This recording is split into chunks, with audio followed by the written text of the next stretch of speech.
दोस्तों, जैसा कि हम सभी जानते हैं कि हर दरवाजे के पीछे की एक अलग कहानी होती है। जहां कुछ दरवाजों के खुलने पर खजाने मिलते हैं तो कुछ को खोलने पर खतरनाक सांपों का सामना करना पड़ता है, और कुछ तो इतने खतरनाक होते हैं कि उन्हें खोलने वाला इस दुनिया से ही अलविदा कह बैठता है। ऐसे में दोस्तों, हम आज की वीडियो में ऐसे ही 4 दरवाजों के बारे में बताने वाले हैं जिन्हें आज तक खोला नहीं गया, और ये चारों दरवाजे बहुत ही रोमांचक जगहों पर मौजूद है। इसलिए तैयार हो जाइए आज की रहस्यमयी वीडियो के लिए, क्योंकि वीडियो वाकई में आपको हैरान करके रख देगी। द ताजमहल। चलिए शुरू करते हैं हमारे देश की उस बेहतरीन जगह से जिसके बारे में पूरी दुनिया जानती है, जहां इसे दुनिया की सबसे रोमांटिक बिल्डिंग्स में से एक कहा जाता है, और कहा भी क्यों नहीं जाएगा। एक राजा ने अपनी बीवी की याद में इसे इतने शानदार तरीके से जो बनवाया था, जहां आज भी इसकी चमक लोगों को हैरान करने का कोई भी मौका नहीं छोड़ती। असल में दोस्तों, शाहजहां ने अपनी बीवी मुमताज महल की याद में इसे बनवाया था, और इसे बनवाने के लिए 1000 हाथी, 20,000 कारीगर और 20 सालों का वक्त लगा। और कहा जाता है कि जिन कारीगरों ने ताजमहल को बनाकर तैयार किया, उन सभी के हाथ काट दिए गए ताकि दूसरा ताजमहल न बनाया जा सके।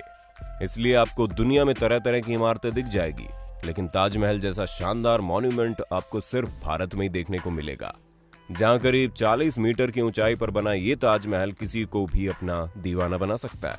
पर दोस्तों, 17वीं शताब्दी में कई सारे आर्किटेक्चरल मॉन्यूमेंट्स गिर गए थे, और इसी वजह से जब ताजमहल बनवाया जा रहा था तो इसके टावर को महल से दूर बनाया गया, ताकि अगर टावर गिर भी जाए तो महल को कोई नुकसान ना हो। प्यार की निशानी इस ताजमहल को और भी कारणों से जाना जाता है, जहां इसके अंदर कई सारे बंद कमरे हैं जिनमें किसी को भी जाने की इजाजत नहीं है। और अगर आप रिवर साइड से ली गई तस्वीरों को ध्यान से देखेंगे तो आपको पता चलेगा कि बेसमेंट की 2 लेयर्स बनाई गई है, जिसका यही साफ मतलब है कि इसके अंदर कई सारे खुफिया कमरे मौजूद हैं। हालांकि इन कमरों के बारे में कई सारी थियरीज भी मौजूद है, जिनमें से कई सारे रिसर्चर्स का कहना है कि ये शील्ड चैम्बर मार्बल के बने हुए हैं, जो कि कैल्शियम कार्बोनेट में ट्रांसफॉर्म हो गया होगा, क्योंकि अगर अधिक मात्रा में कार्बन डाइऑक्साइड बेसमेंट वाले चैम्बर में पहुंच गया तो ताजमहल गिर भी सकता है, और इसी वजह से इन्हें बिल्कुल बंद करके रखा गया है। हालांकि कहा तो ये भी जाता है कि शाहजहां की बीवी मुमताज महल को ताजमहल के अंदर दफन करके रखा गया है, और इस थ्योरी को अधिकतर लोग मानते भी हैं, जहां इसे मानने वाले लोगों का कहना है कि मुमताज महल की बॉडी अभी तक बेसमेंट में प्रिजर्व करके ही रखी गई है। वैसे दोस्तों, अगर ताजमहल की बात हो रही है तो बताइए, ये ताजमहल कौन से शहर में बना हुआ है? The great sphinx of Giza. दोस्तों, अब एक और बहुत ही पॉपुलर मॉन्यूमेंट की तरफ बढ़ते हैं, जो कोई और नहीं बल्कि द ग्रेट स्फिंक्स ऑफ गिजा है। यूं तो आप लोगों ने इस जगह का नाम कई सारी वजहों से सुना होगा, जिनमें से एक तो इस मॉन्यूमेंट की मिस्ट्री ही है, क्योंकि अभी भी इस मॉन्यूमेंट के कई सारे रहस्य खुलना बाकी है। जहां सबसे पहले अपनी तरह का दुनिया में सबसे बड़ा स्टैच्यू है, जिसकी ऊंचाई 20 मीटर है और चौड़ाई करीब 19 मीटर की है। वहीं अगर आप इसकी लेंथ की बात करें तो दोस्तों, ये स्टैच्यू करीब 73 मीटर लंबा है, और वैज्ञानिकों के अनुसार ये आज से करीब 4,500 साल पहले बनाया गया था। जहां ये स्टैच्यू इजिप्शियन और ग्रीक माइथोलॉजी दोनों के हिसाब से बनाया गया, जिसमें एक महिला का सिर है और शरीर एक शेर की तरह है। और जब हमने कहा था कि ये जगह एक रहस्यमयी है, तो हम बिल्कुल भी मजाक नहीं कर रहे थे, क्योंकि इतना कुछ मालूम होने के बाद भी अभी ऐसा बहुत कुछ है जो हमें इस मॉन्यूमेंट के बारे में नहीं पता। कहा जाता है कि 100 लोगों ने 3 सालों में मिलकर इसे तैयार किया, और कई सारे एविडेंस ऐसे मिले जिनके अनुसार ये पता चलता है कि ये मॉन्यूमेंट पहले और भी ज्यादा बड़ा था। आर्कियोलॉजिस्ट को कई सारे टूल किट्स इस मॉन्यूमेंट के पास में मिले हैं, लेकिन रहस्य का सिलसिला यही खत्म नहीं होता, क्योंकि ये रिसर्च में पाया गया है कि इस मॉन्यूमेंट के नीचे करीब 25 फीट की गहराई में 2 रेक्टेंगुलर चैम्बर्स बनाए गए हैं, जहां ये चैम्बर इस मॉन्यूमेंट के पैरों के नीचे बने हैं। और इन चैम्बर्स के बारे में यही कहा जाता है कि इसके अंदर कई सारे रिकॉर्ड्स शामिल है, जहां कुछ का ये भी कहना है कि उन रिकॉर्ड्स में अटलांटिस की हिस्ट्री के बारे में बताया गया है, क्योंकि दोस्तों, अटलांटिस एक लॉस्ट कॉन्टिनेंट है। इसके बारे में हर कोई जानना चाहता है।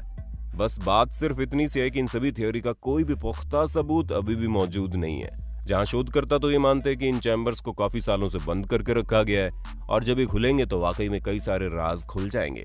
लेकिन सवाल यही आता है कि इन्हें खोलेगा कौन? पद्मनाभ स्वामी टेम्पल।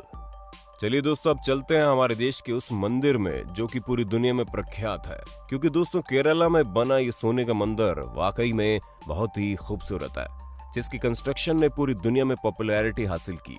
पर ये मंदिर अपनी खूबसूरती के साथ साथ अपने रहस्य के लिए भी जाना जाता है, क्योंकि इसके अंदर ABCDEF नाम के वॉल्ट्स मौजूद हैं। हालांकि दरवाजों का ओरिजिनल नेम तो कुछ और ही होगा। ये सभी दरवाजे काफी ज्यादा विशाल लोहे से बने हुए हैं और इसी वजह से कई सालों पहले अथॉरिटी ने यह फैसला किया कि वो ये देखेंगे कि इन दरवाजों के अंदर क्या है। और जब इन 6 में से 5 दरवाजों को खोला गया तो अथॉरिटी का डिसीजन बिल्कुल सही साबित हुआ, क्योंकि इन सभी दरवाजों के अंदर कई सारे सोने, हीरे, जवाहरात मौजूद थे। अकेले 5 दरवाजों को खोलने पर $1 ट्रिलियन से भी ज्यादा का खजाना पाया गया। लेकिन छठे नंबर का क्या? दोस्तों, इनमें से एक चैम्बर ऐसा भी है जिसके बारे में ये कहा जाता है कि इसे अभी तक नहीं खोला गया है, क्योंकि कई सारे लोगों का मानना है कि इस दरवाजे की रक्षा कुछ अदृश्य शक्तियां करती है। हालांकि ये श्राप सही प्रकार की विधि विधान से की गई पूजा से हट सकता है, लेकिन इस समय कोई भी इतना ज्यादा ज्ञानी और शक्तिशाली नहीं है कि इस श्राप को हटा सके। वैसे इस दरवाजे से जुड़ी एक और कहानी बताई जाती है कि कई सारे लोगों ने वॉल्ट बी को खोलने की कोशिश की, लेकिन कोई भी सफल नहीं हुआ। हालांकि वो सभी इस चैम्बर को खोलकर इसमें मौजूद चीजों को चोरी करना चाहते थे और शायद इसी वजह से इनकी मंशा पूरी नहीं हो पाई। जहां जब कभी भी ये दरवाजा खोलने की कोशिश करते, कई सारे सांप अचानक से आकर उन्हें डराने और काटने की कोशिश करते हैं, जिसकी वजह से उन्हें दुम दबाकर भागना पड़ता। हालांकि इस कहानी में कितनी सच्चाई है ये तो किसी को नहीं पता, लेकिन एक बात तो तय है कि इस दरवाजे में जरूर कुछ ऐसा है जो हम सबकी सोच से परे है। तो दोस्तों, हमें पूरी उम्मीद है कि आपको अपने होस्ट और दोस्त सैम की इस वीडियो में मजा आ रहा होगा। अगर हाँ तो वीडियो को लाइक करते चलिए ताकि हम फ्यूचर में इसी तरह के इंटरेस्टिंग वीडियोस लाते रहें। The first emperors Tom. दोस्तों, चाइना के सबसे पहले एम्परर क्विन शी हुआंग ने चाइना के विकास के लिए कई सारे काम किए थे। जहां ये पहले ऐसे राजा बने जिन्होंने 6 भागों में बटे चाइना को एक करके उस पर शासन किया और अपने शासन काल में इन्होंने ही the great wall of China को बनवाया था। इसके अलावा भी उन्होंने विकास के लिए कई काम किए, जहां इन्होंने सभी के समझने योग्य एक सरल भाषा का भी निर्माण किया। पर बहुत कम उम्र में इतना कुछ हासिल करने के बाद इन्हें मौत का डर सताने लगा, जिसकी वजह से ये लगातार खुद को अमर बनाने में लगे रहते थे। दोस्तों, हम आपको इनकी कहानी इसलिए सुना रहे हैं क्योंकि 1974 में कुछ किसानों को मिट्टी खोदते समय सैनिकों के पुतले मिले और जब ये बात आर्कियोलॉजिस्ट तक पहुंची तो एक एक करके कई सारे सैनिकों के पुतले सामने आने लगे, जहां इनकी संख्या हजारों तक पहुंच गई। और फिर ये पता चला कि जमीन के अंदर क्विन शी हुआंग का एक मकबरा बना है, जहां उन्होंने अपने सैनिकों की असली मूर्तियां बनवाई। और ऐसा इसलिए कह सकते हैं क्योंकि हर एक मूर्ति का चेहरा अलग तरीके से बना था, जहां सभी की अपनी खासियत है और सिर्फ उसमें सैनिक ही शामिल नहीं है, बल्कि हाथी घोड़े से लेकर एंटरटेनमेंट के लिए नाचने गाने वालों तक हर एक तरह के लोग जो एक राज्य में होते हैं, उन सभी की मूर्तियां पाई गई। पर यह सवाल ये आता है कि आखिर इन मूर्तियों को बनवाया क्यों गया था? क्योंकि चाइना के पहले एम्परर हमेशा से ही अमर होना चाहते थे, तो क्या इस तरह इन्होंने अपने अमर होने का राज ढूंढ लिया था? क्योंकि माना जाता है कि अभी भी कई सारी मूर्तियां जमीन में मौजूद है, इसलिए इन्हें इसलिए नहीं खोदा जा रहा है क्योंकि वैज्ञानिकों के पास उस तरह के एडवांस इक्विपमेंट्स नहीं है जो इस तरह की मूर्तियों को ढूंढ पाए, जिसकी सबसे बड़ी वजह है वहां मौजूद मरकरी रिवर है। ऐसे में अगर और ज्यादा खुदाई की गई तो आर्कियोलॉजिस्ट के साथ साथ वहां रहने वाले लोगों को भी खतरा हो सकता है, इसलिए ये मकबरा अभी भी पूरी तरह से खोदा नहीं गया है। दोस्तों, ये दुनिया के ऐसे 4 दरवाजे हैं जिनका रहस्य वाकई में दिमाग को हिला देने वाला है। वाकई आप इनमें से कौन सा दरवाजा खोलना पसंद करोगे? उसके बारे में हमें कमेंट में तो बता दो। और हाँ, अगर आपको वीडियो पसंद आया हो तो इस वीडियो को ज्यादा से ज्यादा लोगों तक शेयर और लाइक करवा दो, ताकि हम भविष्य में आपके लिए इसी तरह की और भी इंटरेस्टिंग वीडियोस लाते रहें।